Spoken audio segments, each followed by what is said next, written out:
शराबबंदी पर जदयू और बीजेपी में अब अलग अलग दो फार हो तो ये आश्चर्य करने की बात नहीं है। जीतन राम मांझी ने गुजरात मॉडल की बात की और जदयू में भी लोग बोल रहे हैं कि इसकी समीक्षा होनी चाहिए शराबबंदी की।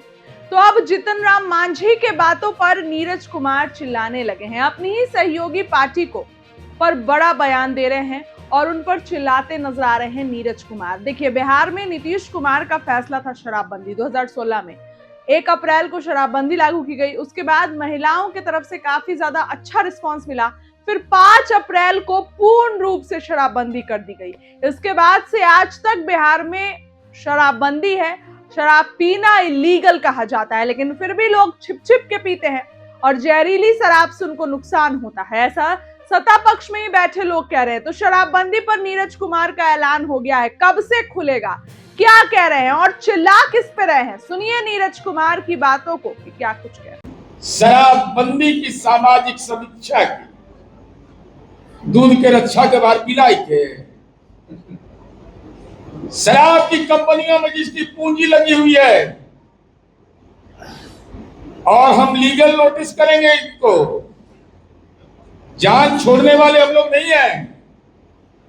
जिन शराब जो कंपनियां शराब का धंधा करती है, पूंजी निवेश उसमें करती है, अगर उनके द्वारा ये सर्वे करा करके क्या बेटियों के जीवन को बर्बाद करना चाहते हो?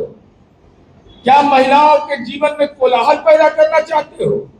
क्या सुहाग उजाड़ना चाहते हो? क्या हमारे नौजवानों के भविष्य को बर्बाद करना चाहते हो? तो जरा सा ये बता दीजिए, HDFC और यूनाइटेड स्पिरिट्स एक महत्वपूर्ण लीडिंग और सिक्योरिटी रिलेशनशिप भी है।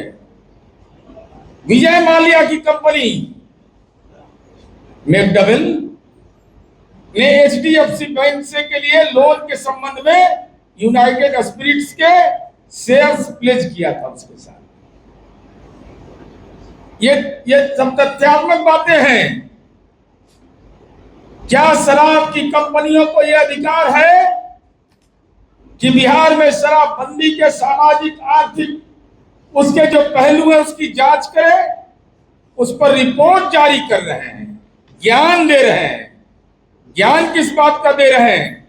2019 के मामले में 65.85 लाख रुपया यूएसएल शेयर्स HDFC बैंक के पक्ष में प्लेस्ड होने का उल्लेख हुआ है। सबका लिंक भेज देंगे और सब कंपनी को भी लीगल नोटिस भेजने वाले हैं। शराब के बिजनेस में अपने बैंक का पैसा लगाते हो और बिहार में शराबबंदी है तो पेट में दर्द हो रहा है। इनका नकाब उतर गया ना। कौन लोग हैं ये? जो क्या कॉर्पोरेट घराना बिहार की मद्य निषेध नीति को संचालित करेगा, जिसकी पूंजी शराब की कंपनियों में लगा हुआ है? NCAER फंडिंग कौन किया जी? फंडिंग कौन किया है इसके लिए? ये साफ साफ है कि शराब की कंपनियां बेचैन है।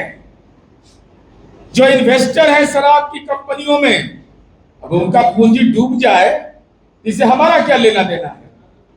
बर्बादे आम हो जाओ, बर्बादे खास हो जाओ। लेकिन शराब की कंपनियों ने ये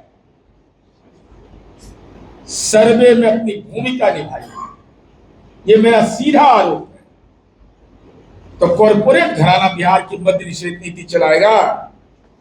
और हम ये जानना चाहते हैं कि जितने लोग इस बोर्ड के मेंबर हैं, उनका शराब कंपनियों में क्या निवेश है ये बताएं।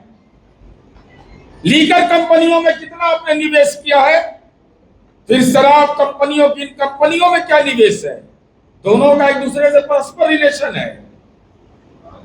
शराब कंपनी का कितना इन्वेस्टमेंट है और कंपनी ने इस रिसर्च वर्क पे कितना इन्वेस्ट किया है?